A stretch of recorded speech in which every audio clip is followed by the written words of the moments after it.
Now, if you're thinking of buying some more REITs, this video is for you. Listen up very carefully because I'll be sharing with you latest updates. I'll also be sharing with you an explanation what has gone on with REITs for the last few months. And I'll also be sharing with you my personal suggestions right to the very end, so stay tuned for it. Hi guys, welcome back. Let me share with you the first part, which is key updates that you need to know that's impacted the REIT share price very recently. The biggest headwind the REITs are facing is regarding long-term borrowing costs. And if we see across a 1-year time frame, you realize the long-term borrowing cost has been climbing up very aggressively since September. US 10-year yield has broken a 1-year high and now sits at this point of filming 4.6%. If long-term borrowing cost goes up, REITs need to pay more interest expense, correct? Naturally, that's a headwind. But recently, there could be a small turn of events. Core inflation rate has slowed down in US to 3.2%, and more importantly, this is less than expected. Core inflation rate takes away food prices, energy prices and stuff. In September, it was 3.3%, October and November also, and this inch downwards seems to suggest that inflation could really subside longer term.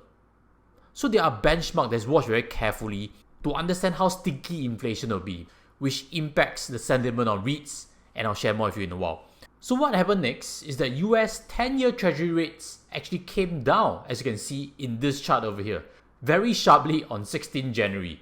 Looks good, correct? So US long-term borrowing costs also impacts Singapore borrowing costs, and that can be tracked by Singapore 10-year bond yield rates. As you can see from this chart, it looks roughly similar to US 10-year yield, coming down from May all the way down to September, and then rallying up back above 3% right now. As a side note, I think this means that the March issue of the Singapore savings bonds will likely be quite good, at 3% or slightly above even. So hold on for it if you're thinking of buying some Singapore savings bonds. Now back to REITs and this long-term yield rate. Surprisingly, the Singapore 10-year bond yield has not cracked its 1-year high.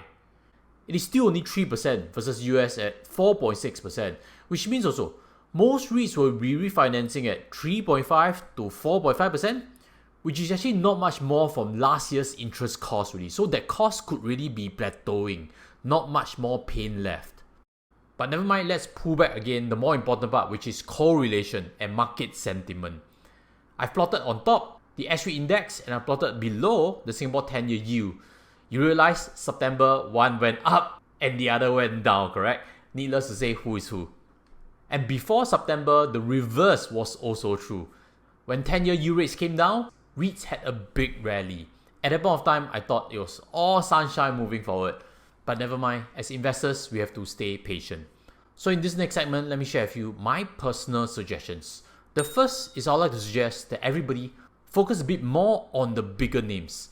The biggest, CICT, second, Ascendas, third, Mapletree Industrial, fourth, Mapletree Logistics, so on and so forth. These 10 names you realize are dominated by Capitaland and Mapletree, both of which are Temasek linked. As smaller REITs typically need to borrow at a higher rate, correct? They're as of a lower credit rating, and they may not have the same opportunities as these bigger REITs have from their parent company, their sponsor. That means if you want to go into industrial REITs, go for Ascendas. Why go for ESR or Sabana? If you want to invest in the offices, go with CICT. Why go with OUE, Land Lease REIT? They can buy confidently when there's dips. When you choose a smaller boat, then there's stress, which right now I think doesn't quite make sense. In the bull market, then yes, we can hunt for the small names, which I've done before, which can shoot up even more than the blue chips. But for now, we need to survive the headwinds and buy the dips. The second is I'd like to highlight to you that many big global currencies have crashed. I don't know if you know this or not. Australian dollar is came down. British pound is came down also. So for anyone who has invested into residential property in Australia and in UK, I think this is quite bad news. So again, not as rosy to buy overseas homes.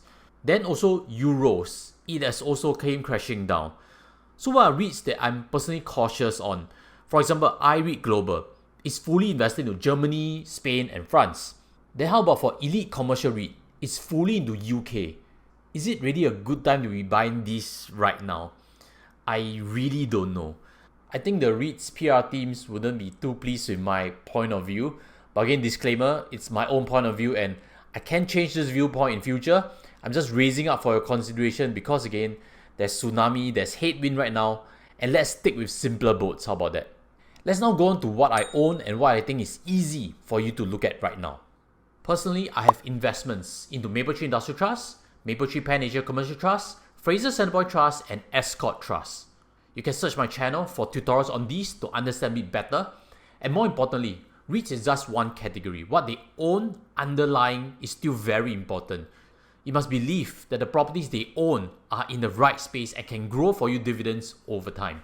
So with that, I'd like to highlight again my biggest holding, Mapletree Industrial Trust, for consideration. At current share price today, you would realize that you're buying in roughly as people who bought with private placements when they announced good news of buying Japanese data centers and back a year ago. Nothing has changed for data centers. They are still well positioned for the future digital economy. Let me next share with you their track record in growing dividends. You would realize they've been growing this steadily, correct? And only the recent last few years, where interest costs have skyrocketed, that the dividends per unit growth has plateaued. But why I'm optimistic is that if you see the last 2 quarters, the dividends per unit has been on an uptrend. I can do a full tutorial for you. Smash the subscribe. I'll release more findings when I see the results to help you make better investment decisions. At current share price, Mapletree Industrial Trust will pay you close to a 6% dividend yield. The second name I have to suggest to you is CICT, Capital Integrated Commercial Trust, which is a more household name. I'm very sure you have been to Capital Malls, correct? Plaza Singapura, Bugis Junction, Raffles City. And you will realize that if you have been to ION, they have been one that's been acquired from their parent company into CICT. When this was transacted, existing shareholders were paying $2 and oversubscribing. Currently, if you can buy less than $2, maybe you're getting a discount actually. CICT looks to be growing their dividends again, as I've marked in arrows over here, and I will keep tabs to share with you once they release results in February. Current dividend yield is about 5.5% for assets that you're very familiar with, which is Singapore malls, Singapore offices at large. For me, I think owning quality names allows me to sleep well at night, let the share price swing up and down, and over time, when these headwinds subside, the share price naturally will trend upwards. I'm very confident on that. Putting out 2 names, you would realize that if long-term borrowing costs drops back down again, the REIT share price could easily be 15% higher. This is what we saw just very recently in September. Back then, there was a lot of chatter. Oh, have I missed the boat in REITs or not? Maybe yes, maybe no. Because if you're keen to buy back then, currently you're getting a 15% discount. So why not invest in something long-term, invest in something that you are comfortable with. Disclaimer again, not investment advice. I'm sharing with you my deepest thoughts. And as always, I'd like to invite you to some of my previous tutorials. This previous video I have on banks. I'll share with you some history in a special tutorial and hopefully it can help you in your investment journey. With that, that's all from me. I'll see you there. Take care as always. Goodbye.